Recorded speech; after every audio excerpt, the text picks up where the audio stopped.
Bienvenue.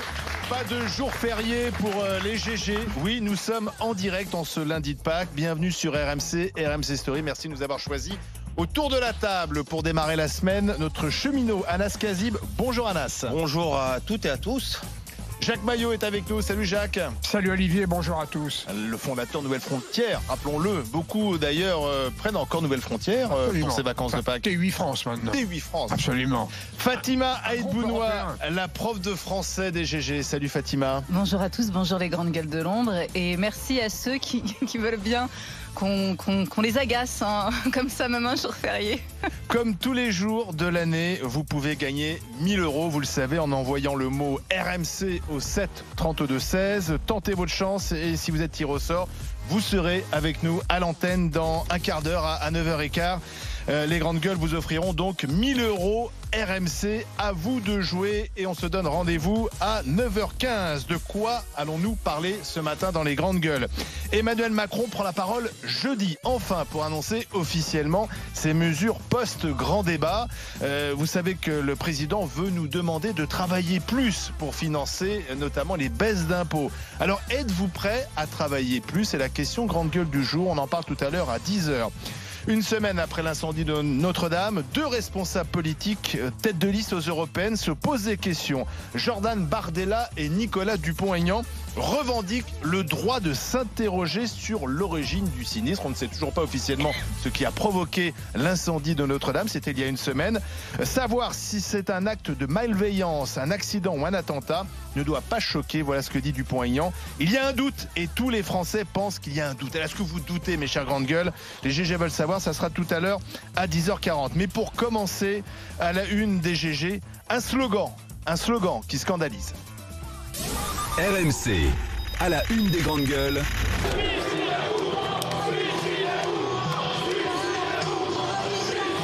Ces propos sont insupportables.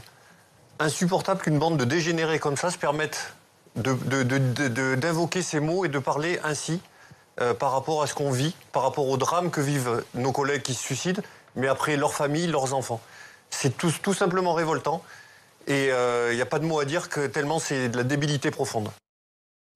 Le slogan qui scandalise « Suicidez-vous » à plusieurs reprises dans le cortège parisien des Gilets jaunes samedi. Des manifestants ont crié « Suicidez-vous, suicidez-vous » aux policiers au moment où, vous le savez, les forces de l'ordre sont touchées par une vague de suicides sans précédent depuis le début de l'année. D'ailleurs, on en parlait la semaine dernière dans les grandes gueules. Le parquet a ouvert une enquête pour tenter de retrouver les auteurs de ce scandale. Est-ce finalement pas le slogan de trop dans ce mouvement des Gilets jaunes? Est-ce que c'est pas le slogan qui discrédite définitivement le mouvement des Gilets jaunes? Le 32-16 pour intervenir. Fatima Aït-Bounoua, quand tu as entendu ça, quelle a été ta réaction? Non, enfin, pour moi, le slogan est totalement déplacé, déplacé, agressif, bête, méchant et contre-productif aussi. Parce que j'avais entendu sur le suicide, avec le mot suicide aussi, j'avais entendu des Gilets jaunes dire « Ne vous suicidez pas, rejoignez-nous ». Et je trouvais que c'était nettement plus en cohérence avec les revendications de départ des Gilets jaunes. Mais ce slogan, qui n'est même pas un slogan, qui est grave, « Suicidez-vous », comment... on comprend même pas ce qu'ils ont dans la tête, ce qui leur passe par la tête. Peut-être pas grand-chose dans la tête. C'est alors on va me dire, on peut dire suicidez-vous à quelqu'un, c'est pas pour ça qu'il va le faire. Bien entendu, ce n'est pas un discours performatif. Performatif, c'est je dis et ça, comme je vous baptise et la personne est baptisée. Non, bien sûr, ce n'est pas un discours performatif. En revanche, c'est agressif et puis surtout. C'est quasiment un appel au meurtre. C'est surtout dans un contexte particulier parce que je rappelle que on est dans les suicides de policiers ont concerné 28. Il y a eu 28 suicides depuis le début de l'année, 2 fois plus qu'en 2018. Donc nous sommes dans un contexte très particulier. Que lorsqu'on parle du suicide d'un homme, c'est la mort d'une famille aussi. Des enfants orphelins, une femme, enfin tous ceux qui ont connu un suicide autour d'eux ne peuvent pas être insensibles à ce thème-là. Donc je ne comprends pas. Alors, précisons que deux figures emblématiques des Gilets jaunes, Priscilla Ludowski et Jérôme Rodriguez, ont condamné ces mots dans un communiqué. Ils dénoncent avec vigueur les propos invitant les policiers à se suicider. Jacques Maillot. Non, mais c'est des propos absolument indignes, stupides, abjects. D'ailleurs, là-dessus, je dirais, tout a été dit, à peu près l'unanimité, je dirais, des responsables politiques et qui ont critiqué. Mais on a l'impression qu'il y a une surenchère samedi après samedi. Il y a une surenchère. Là, je pense maintenant, il y a un noyau d'ultra gilets jaunes. Je pense qu'on est loin des revendications du début. On voit bien quand même que le nombre de manifestants diminue. Mais enfin, quand même, à Paris, ça m'a quand même frappé. Comme c'était concentré sur Paris, ça a quand même doublé par rapport à la semaine dernière. Bon, ceci dit, c'est vraiment un slogan que je condamne, mais vraiment sans réserve. Je rappelle quand même qu'en 1948, au moment de la grève des mineurs, avec un ministre socialiste répressif, M. Moche, on disait CRS-SS. Ça a commencé là, et ça avait été repris en 1968. C'était complètement aussi... C'était pareil. C'est pas... Je reconnais non, mais c'était un peu la même chose. C'était un peu la même chose, quand même. J'ai essayé un peu de creuser. C'était pas tellement défendable. Non, je trouve que c'est stupide, mais par contre... Mais surtout, il faut avoir l'idée quand même de brandir ce type de slogan, de pancarte. Suicidez-vous quand même, il faut avoir... Et surtout que ça a été vraiment repris, justement. Je sais pas qui a eu l'idée de ce slogan. Non, mais c'est vraiment... De toute façon, c'est stupide. Est-ce que pour toi, ça discrédite ce mouvement, finalement, qu'aujourd'hui, c'est un mouvement devenu radical? Ça ne discrédite pas l'ensemble du mouvement. Je dirais les revendications du début, qui ont d'ailleurs été quand même satisfaites en partie par le discours du décembre par le président de la République. Mais je dirais le noyau dur qui continue à manifester, en effet, ça discrédite, je dirais un peu ces ultra jaunes. Anas, tu étais dans la rue samedi? Ouais, je suis passé rapidement dans Paris. Enfin, déjà sur le slogan, enfin, c'est d'une bêtise sans nom. Enfin, moi, à aucun moment, je pense, on peut cautionner le fait de provoquer de cette manière-là et de scander ça. Moi, ça m'a rappelé, quand on parle de suicide, moi, ça me rappelle un collègue, un cheminot, un ami, Édouard Postal, qui s'était suicidé il y a quasiment presque 2 ans en plein milieu du mois de mars. Et enfin, voilà, on peut avoir que de la peine pour les familles de ces personnes qui se suicident. Derrière, moi, je suis pas trop d'accord avec Jacques, c'est que quand on regarde la vidéo, on voit c'est une minorité, en vérité, qui scande ça. C'est un peu la même minorité qui va faire des quenelles devant le Sacré-Cœur. C'est toujours des petits noyaux, et on voit autour que les gens cautionnent pas. Je pense que c'est très bien que Jérôme Rodriguez, et je crois il y a Priscilla Ludowski, je crois aussi, qui a condamné ça. Voilà, on les cite jamais, mais je trouve que c'est positif. Je les ai cités. Non, mais généralement, non, c'est justement. Je suis d'accord là-dessus. Non, je trouve que c'est bien de les citer, parce que justement, dans toute cette polémique qui est, à mon sens, montée un peu aussi en épingle. Est-ce que même ne sont pas finalement devenus aussi des prisonniers des radicaux chez les Gilets jaunes?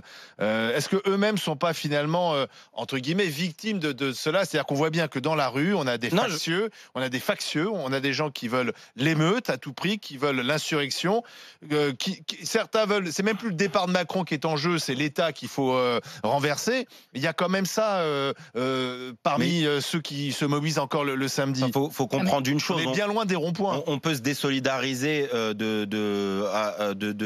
ce slogan-là, mais enfin, on ne peut aussi que pointer la fracture qu'il y a à travers ce mouvement des Gilets jaunes. Moi, je suis arrivé boulevard Richard Lenoir samedi. Honnêtement, je crois que c'est une des premières manifs de ma vie où j'ai eu peur. Honnêtement, j'ai jamais eu peur en manifestation. C'est une des premières manifestations où j'ai eu peur. Enfin, je peux vous dire que j'ai vu les nouvelles brigades, les Bravem, brigades de répression d'actions violentes. Enfin voilà, ça castagne sévère. Moi, j'ai jamais vu autant de policiers au contact très proche. Ça n'a pas empêché quand même les incidents, notamment en République. Non, il y a eu quelques incidents, mais bon. On voit brûlés, des octopus. Il y a quoi? Il y a eu un Gosport, il y a eu un Gosport. Oui, mais c'est pas normal. Oui, mais sinon. Non, je suis désolé. Non, mais c'est pas normal. Non, mais on n'est pas là pour avoir une position. C'est normal de foutre le feu à Gosport. Non, mais je suis pas là pour avoir une position morale. On est en train d'essayer de parler, d'avoir une critique politique par rapport à ça. Non, mais je suis pas en train de te justifier. C'est bien de faire brûler un Gosport. Mais Jacques, je suis pas en train de te dire est-ce que c'est bien ou c'est mal de brûler un Gosport. Je vois qu'ils disent que c'est mal, que c'est une connerie. C'est ça que qu'est-ce que ça va faire? Et donc Anas Kazib, il a dit que c'était mal de brûler le Gosport. Alors toute la France va s'arrêter. Anas Kazib a dit brûlez pas de Gosport. Faut arrêter 5 secondes. Mais non, c'est pas une histoire de camaraderie ou quoi. Moi, j'ai déjà dit, Non, mais c'est tu pas, minimises. c'est pas mes méthodes, Oui, c'est pas une méthode d'aller casser Non, des mais vitrines Anas, pour faire Anas, quoi. à force de minimiser, piquer non, mais Anas, trois paires de baskets, attends, Anas, c'est une idiotie. Enfin, Anas, moi, je suis très tranquille là-dessus. Non, mais à honnêtement, force sur de les histoires banaliser, casse, à force de banaliser et minimiser la violence, je trouvais finalement c'est normal qu'il y ait chaque samedi des quartiers où les commerçants ne peuvent pas bosser. On est obligé effectivement de mobiliser des forces de l'ordre, des moyens considérables, qu'il y aura de la casse, que les gens finalement ne sortent pas de chez eux. Enfin, on est quand même, et comme l'a rappelé Jacques, c'est quand même une très petite minorité qui descend dans la rue. Oui, Hein. mais C'est sur une population de 65 millions de Oui, mais personnes. Si tu as 5000 personnes à Paris, j'appelle pas ça un mouvement, j'appelle pas ça un Olivier, mouvement tu sais, d'ampleur. moi- Non, mais je veux dire, à un moment donné, est-ce qu'on peut pas s'interroger et que les gens ne descendent plus le samedi pour emmerder le monde, quoi. C'est tout simplement. On ne peut que voir la situation. En plus, il y a des dérapages à Tu chaque sais, fois. moi, j'ai voulu compter. Je me suis forcé à vouloir essayer de compter le nombre de fois où dans les GG on a parlé du mouvement des Gilets jaunes. Je me suis arrêté à 90 émissions. 90 émissions et encore c'était je me suis arrêté, on était au mois de février. C'est dire, et on est 5 mois plus tard, on est encore en train de parler du mouvement des Gilets jaunes. C'est une erreur de parler d'une manière numérique, d'une analyse numérique d'un mouvement, parce que s'il y a personne, Non, si mais là c'est on une parle minorité, des parlons de dérapages. rien. Là on Moi, parle je parle pas des Non, mais minorités. là on parle À un des moment donné, outrances. parlons des choses sérieuses Non, mais- plutôt que de dire que c'est tout le temps une minorité. L'erreur, c'est surtout que depuis le départ, et on peut regarder les émissions, au départ, il y avait cette idée, et je l'ai dit très vite, lorsqu'on disait, la question c'était, est-ce que ça va se terminer ou ça s'essouffle? Le mouvement s'essouffle, c'est la plus longue agonie de l'histoire dans ces cas-là. Parce que depuis le départ, on dit c'est en train de s'essouffler, c'est en train de s'essouffler, c'est en train. Donc ça ne finit pas d'en finir. Peut-être qu'on devrait Donc, moins il en parler, faudrait- peut-être, alors, effectivement. peut-être, mais voir dans sa globalité. Il y a d'autres questions qui sont posées. Quand on suivait le mouvement, on a pu suivre aussi qu'il y a eu des journalistes arrêtés. Alors là aussi, il faut éclairer ces situations. Pourquoi ces journalistes, pourquoi des caméramans ont été arrêtés alors qu'ils étaient là pour faire leur travail. De la même manière, on a l'ordre des médecins qui est en train de dire, l'ordre des médecins qui, à mon avis, n'est pas du côté gilets jaunes ou du côté, voilà, c'est l'ordre des médecins qui représente les médecins et qui s'inquiète d'une dérive de fichage, on va dire, en tout cas de l'infraction, enfin que le secret médical n'est pas maintenu. Donc ces questions-là, moi je pense que pour ces questions-là, de la même manière que nous allons dénoncer le suicidez-vous, nous allons nous interroger sur l'ensemble et que c'est le seul moyen d'avancer et pas avoir ce côté toujours regarder d'un œil ou de l'autre et puis montrer telle vidéo pour dire que le mouvement est formidable ou telle vidéo pour dire que le mouvement est abject, alors que l'ensemble, ce n'est pas une grève, c'est une crise de société, c'est une crise profonde. Et même si c'est la fin des Gilets jaunes, par exemple, ça sera le début d'autre chose si nous n'avons rien réglé. Ça changera juste de nom. Alors, je voudrais qu'on donne la parole à un policier, secrétaire national du syndicat de police Alliance, c'est Fabien Vanenmelric. Bonjour, ça va mieux moi. Bonsoir à 9h15. Et je vais aller me recoucher. Bonjour, bienvenue dans les GG. Alors tout d'abord, on a bien compris que les policiers, pas seulement, avaient été scandalisés par ces slogans. Le parquet a ouvert une enquête. Vous pensez qu'on arrivera à mettre la main sur ceux qui ont scandé ce slogan ? Mais en tout cas, il faut faire en sorte de mettre la main sur ceux qui ont scandé ce slogan. Maintenant, il y a un boulot d'enquête énorme à faire. Il y a des caméras, il faut les identifier, il faut que la police puisse faire son travail, mais surtout après derrière, il faut que la justice les mette en prison, parce que il n'y a pas d'autre solution pour ces genres de gens. Ces genres de gens, ils ne respectent plus rien, ils ne respectent pas la vie humaine. Ils n'ont rien à faire dans notre société, je vous le dis comme je le pense. Hein. Et c'est en prison qu'ils doivent se trouver. Mais ils n'iront jamais en prison. Comment ?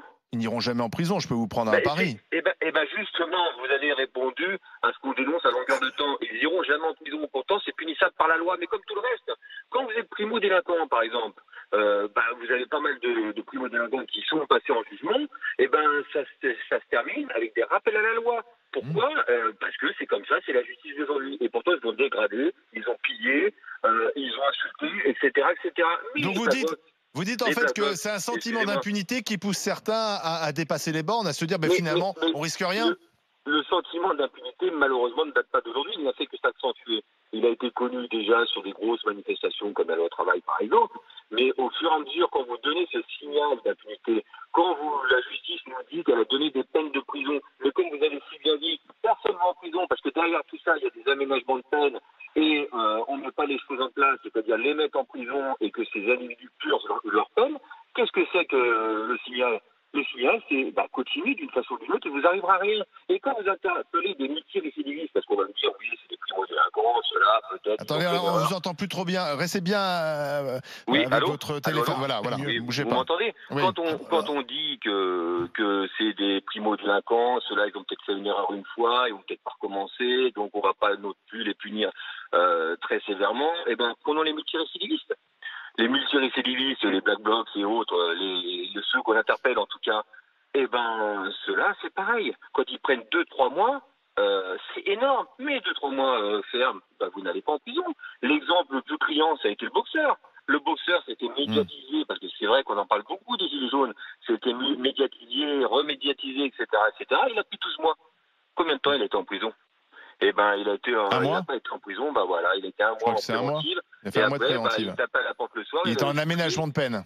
Exactement. Et toujours l'éternel problème. Tant qu'on n'aura pas supprimé ces aménagements de peine, tant qu'on n'aura pas mis des peines planchées, tant qu'on n'aura pas lancé... Il n'y a pas assez de place en prison. C'est pour ça qu'on fait des aménagements de peine. On fait des aménagements de peine parce qu'il n'y a pas de place. Ben oui.